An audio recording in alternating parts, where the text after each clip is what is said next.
Assalamualaikum warahmatullahi wabarakatuh.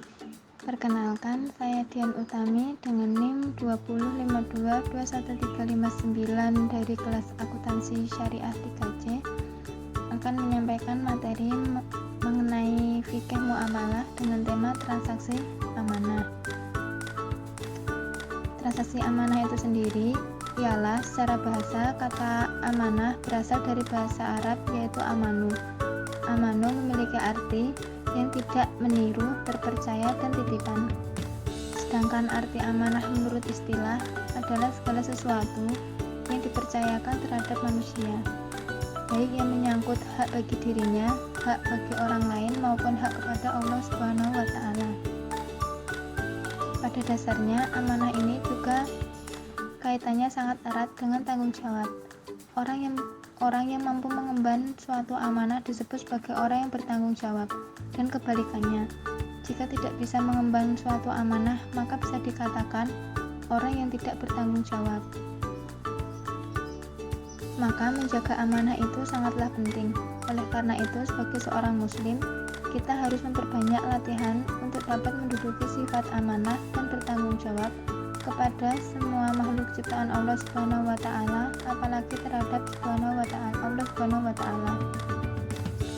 Allah Subhanahu wa Ta'ala telah berfirman dalam Al-Quran surat Al-Anfal ayat 27 yang artinya, wahai orang-orang yang beriman, janganlah kamu mengkhianati Allah dan juga Rasul-Nya, dan juga janganlah kamu mengkhianati amanah-amanah yang telah dipercayakan kepadamu, sedangkan kamu mengetahuinya.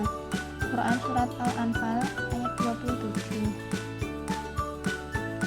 Keterangan ayat di atas telah menjelaskan 5 hal, yaitu yang pertama, larangan berkhianat kepada Allah Subhanahu wa Ta'ala dan juga Rasul-Nya atau Nabi Muhammad SAW. Yang kedua, larangan mengkhianati amanah yang telah seseorang percayakan kepada kita. Yang ketiga, semua urusan dalam kehidupan bermasyarakat tidak boleh bertentangan dalam ketentuan Al-Quran dan Al-Hadis. Dan yang terakhir, khianat adalah tanda orang munafik. Untuk transaksi amanah itu terdiri dari 3 bentuk, yaitu yang pertama wadiah atau titipan, yang kedua ariyah atau pinjaman, dan yang ketiga luqatah atau barang temuan. Langsung saja yang pertama yaitu wadiah. Wadiah adalah titipan dari nasabah yang harus dijaga oleh pihak yang dititipkan. Dalam hal ini diterapkan dalam bank dan wajib dikembalikan kapanpun pemiliknya ingin mengambil. Wadiah atau al-wadiah diambil dari prinsip fikih dalam Islam, yakni al-wadiah yang artinya titipan murni dari satu pihak ke pihak lain, baik individu maupun badan hukum, yang harus dijaga dan dikembalikan kapan saja si penitip menghendaki. Menurut ulama fikih, al-wadiah bersifat amanah, bukan daman atau menjamin atau menanggung, sehingga bila terjadi kerusakan, maka bukan merupakan tanggung jawab pihak yang dititip, kecuali jika kerusakan disebabkan karena pihak yang dititipi. Al-wadiah termasuk dalam akad tabarru'at, yaitu akad yang bertujuan untuk saling tolong-menolong. Dalam hal ini, al-wadiah bersifat non-for-profit transaction, kecuali jika kemudian disepakati adanya skema bisnis sehingga menjadi muawadah atau transaksi pertukaran atau tijarah atau profit motive transaction. Selanjutnya yaitu jenis-jenis wadiah. Jenis wadiah ada 2, yaitu yang pertama wadiah al-amanahni, merupakan jenis akad al-wadiah yang murni, di mana pihak yang dititipkan bertanggung jawab menjaga barang atau uang titipan. Pihak yang dititipkan tidak diperkenankan untuk memanfaatkan barang atau uang yang dititipkan tersebut untuk keperluannya sendiri.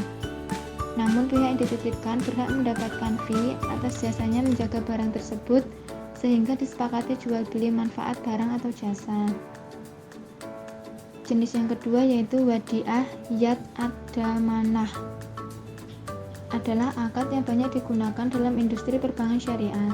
Dengan akad ini, pihak yang dititipkan barang atau uang diberikan hak untuk memanfaatkan atau mengelolanya.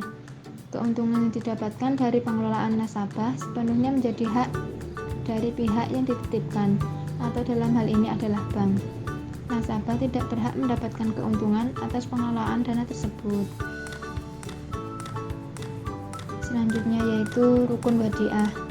Rukun wadiah terdiri dari 4, yaitu adanya pihak yang menitipkan barang atau uang. Yang kedua, adanya pihak yang dititipkan barang atau uang. Yang ketiga, adanya barang yang memiliki wujud fisik atau memiliki nilai. Dan yang keempat, adanya ijab qabul yang sah, baik melalui ucapan maupun perbuatan. Selanjutnya yaitu syarat al-wadiah. Syarat al-wadiah adalah syarat yang wajib dipenuhi atau mengikat kepada 3 rukun al-wadiah, yaitu muwaddi, wadi'i, dan wadiah itu sendiri. Adapun syarat-syarat syahnya al-wadiah adalah sebagai berikut. Yang pertama, baik muwaddi'i dan wadi'i harus berakal sehat. Yang kedua, keduanya juga harus sudah akil balik dan memiliki kelayakan untuk melakukan akad-akad berkaitan dengan harta. Yang ketiga, jika muwaddi'i menerima titipan dari anak kecil, maka ia harus menjamin titipan tersebut meskipun bukan merupakan kesalahannya. Yang keempat, titipan dari anak kecil juga hanya berlaku jika tidak ada ketentuan jual beli yang tidak dipahami oleh anak. Selanjutnya yaitu faktor yang membatalkan wadiah. Adapun faktor-faktor yang membatalkan al-wadiah adalah sebagai berikut. Yang pertama, adanya pengembalian barang atau uang dari pihak yang dititipkan. Yang kedua, salah satu pihak, baik muwaddi'i dan wadi'i, meninggal dunia, berkepanjangan atau hilang akal. Yang ketiga, pihak yang dititipkan tidak lagi memiliki kompetisi yang sesuai dengan syarat wadi'i. Dalam konteks perbankan, bank yang bersangkutan bangkrut atau pailit. Dan yang keempat, pihak yang dititipin memindahkan hak kepemilikannya kepada orang lain. Selanjutnya, transaksi amanah yang kedua adalah ariyah. Pinjaman atau ariyah menurut bahasa adalah pinjaman. Sedangkan menurut istilah ariyah ada beberapa pendapat, yaitu yang pertama menurut Hanafiyah. Ariyah adalah memiliki manfaat secara cuma-cuma, memiliki manfaat dalam waktu tertentu dengan tanpa imbalan. Yang kedua menurut Malikiyah, ariyah adalah kebolehan mengambil manfaat dari seseorang yang membebaskannya, apa yang mungkin dimanfaatkan, serta tetap set barangnya supaya dapat dikembalikan kepada pemiliknya. Lalu dasar hukum ariyah. Dasar hukum ariyah yaitu terdapat dalam Quran surat Al-Maidah ayat kedua, yang artinya dan tolong menolonglah kamu untuk berbuat kebaikan dan takwa, dan janganlah kamu tolong menolong untuk berbuat dosa dan permusuhan. Menurut Sayyid Sabiq, tolong menolong atau ariyah adalah sunnah. Sedangkan menurut Al-Ruyani, sebagaimana dikutip oleh Taqi al-Din, bahwa ariyah hukumnya wajib ketika awal Islam.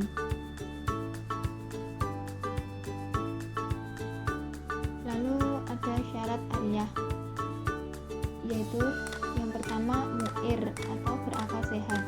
Dengan demikian orang gila dan anak kecil yang tidak berakal tidak dapat meminjamkan barang. Yang kedua, pemegang barang oleh pinjaman. Ariyah adalah transaksi dalam berbuat kebaikan.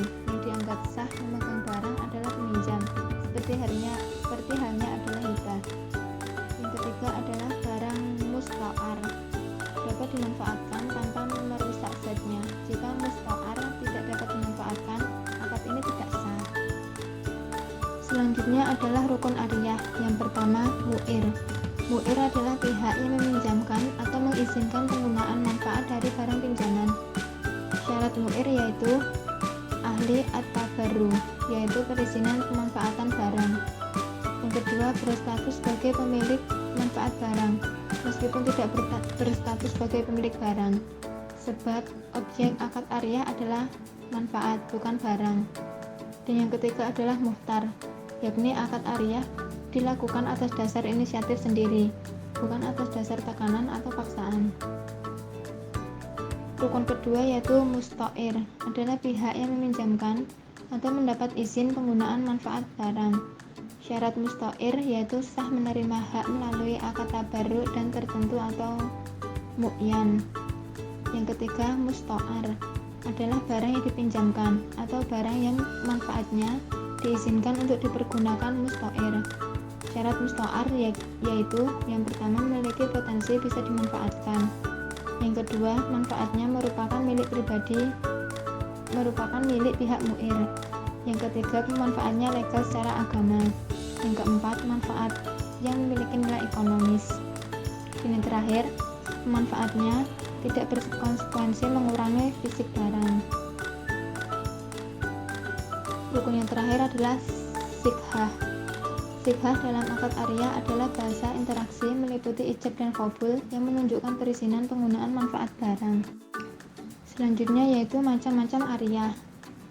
Ariyah memiliki berbagai macam, yaitu yang pertama ariyah muqayyadah, yaitu bentuk pinjam-meminjam barang yang bersifat terikat dengan batasan tertentu. Misalnya, peminjaman barang yang dibatasi pada tempat jangka waktu tertentu. Dengan demikian, jika pemilik barang mensyaratkan pembatasan tersebut, berarti tidak ada pilihan lain bagi pihak peminjam kecuali mentaatinya. Ariyah ini biasanya berlaku pada objek yang berharta, sehingga untuk mengadakan pinjaman meminjam memerlukan adanya syarat tertentu. Pembatasan bisa tidak berlaku apabila menyebabkan musta'ir tidak dapat mengambil manfaat karena adanya syarat keterbatasan tersebut. Selanjutnya yaitu yang kedua ariyah mutlaqah, yaitu bentuk pinjaman meminjam barang yang bersifat tidak dibatasi. Melalui akad ariyah ini, peminjam diberi kebebasan untuk memanfaatkan barang pinjaman, meskipun tanpa adanya pembatasan tertentu dari pemiliknya. Biasanya, ketika ada pihak yang membutuhkan pinjaman, pemilik barang sama sekali tidak memberikan syarat tertentu terkait objek yang akan dipinjamkan. Contohnya, seseorang meminjamkan kendaraan, namun dalam akad tidak disebutkan hal-hal yang berkaitan dengan penggunaan kendaraan tersebut, misalnya waktu dan tempat mengendarainya. Namun demikian harus disesuaikan dengan kebiasaan yang berlaku di masyarakat. Selanjutnya, transaksi amanah yang ketiga adalah luqathah. Al-luqathah adalah semua barang yang terjaga, yang tersia-sia dan tidak diketahui pemiliknya. Umumnya berlaku untuk barang yang bukan hewan. Adapun hewan disebut ad-dollah atau tersesat. Hukum mengambil barang temuan disunahkan, bahkan ada pendapat yang mengatakan diwajibkan jika di suatu tempat yang aman untuk barang yang ditemukan. Apabila ditinggalkan atau dibiarkan, maka disunahkan untuk diambil. Sekian materi yang dapat saya sampaikan. Apabila ada kurangnya, saya mohon maaf. Sekian, wassalamualaikum warahmatullahi wabarakatuh.